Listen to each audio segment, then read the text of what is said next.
সত্যি এই খবরটা দেখে হাসবেন না ছিচি করবেন? যে অভিযুক্তদের প্রিজন ভ্যানে করে কোর্টে নিয়ে যাওয়ার কথা, তেল ফুরিয়ে যাওয়ায় সেই প্রিজন ভ্যানকে ঠেলতে হলো অভিযুক্তদেরই। শোরগোল ফেলে দেওয়া সোশ্যাল মিডিয়ায় এই ভিডিও ভাইরাল হয়েছে। ভিডিওটি দেখে ক্ষোভে ফেটে পড়েছেন নেটিজেনরা।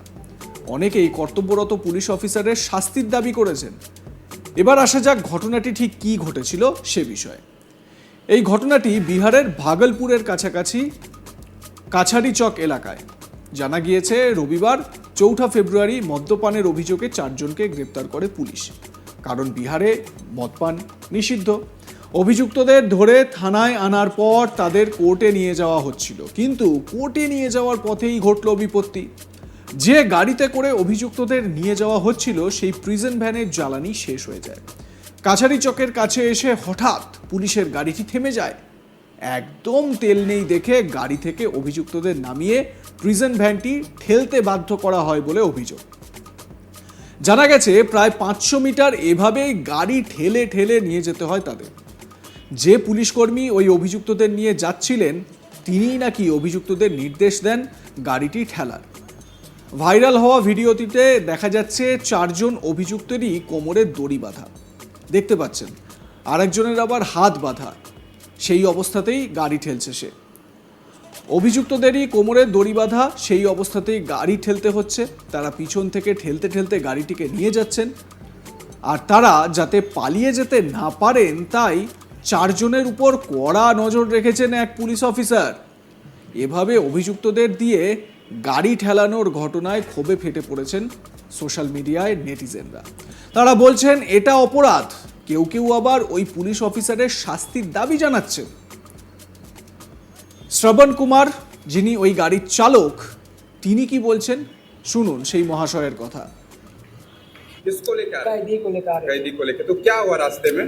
अभी तुरंत तेल खत्म हो चुकी है। तेल खत्म हो गया तो फिर कैसे साइड किए?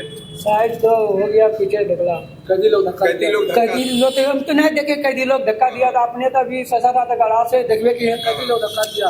आप सब देखे होंगे, नहीं कैदी धक्का नहीं दिया।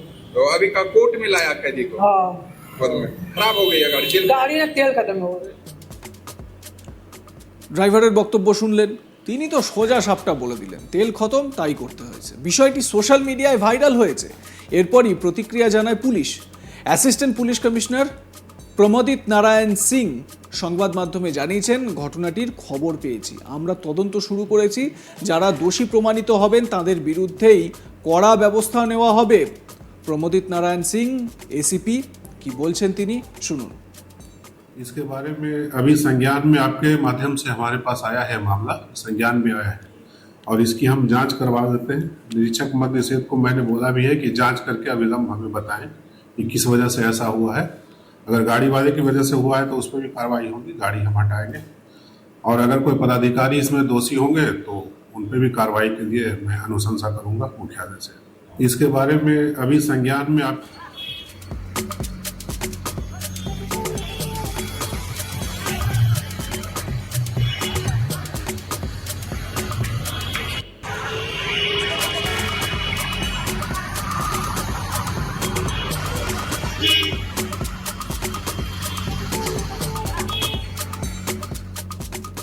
বিহারের মহিলাদের সুরাহা দিতে নীতিশ কুমার, বিহারের মুখ্যমন্ত্রী, তিনি তো মদ নিষিদ্ধ করেছেন সেখানে ঠিকই, কিন্তু বিহারের যে আইন শৃঙ্খলা পরিস্থিতি, সেই পরিস্থিতির কি উন্নতি হয়েছে? এবং এই যে প্রশাসনের কর্তারা, যারা প্রশাসন পরিচালনা করছেন, পুলিশ সিস্টেমকে পরিচালনা করছেন পুলিশ অফিসাররা, তাদের কি বদলাতে পেরেছেন নীতিশ কুমার? এই ভিডিওটি দেখে কিন্তু সেটা একদমই মনে হচ্ছে না। আপনারা কি মনে করেন? আপনাদের মতামত জানান কমেন্ট সেকশনে। দেখতে থাকুন আজ তাক বাংলা। সাবস্ক্রাইব করে নিন চ্যানেলটি, বেল বাটন প্রেস করতে ভুলবেন না।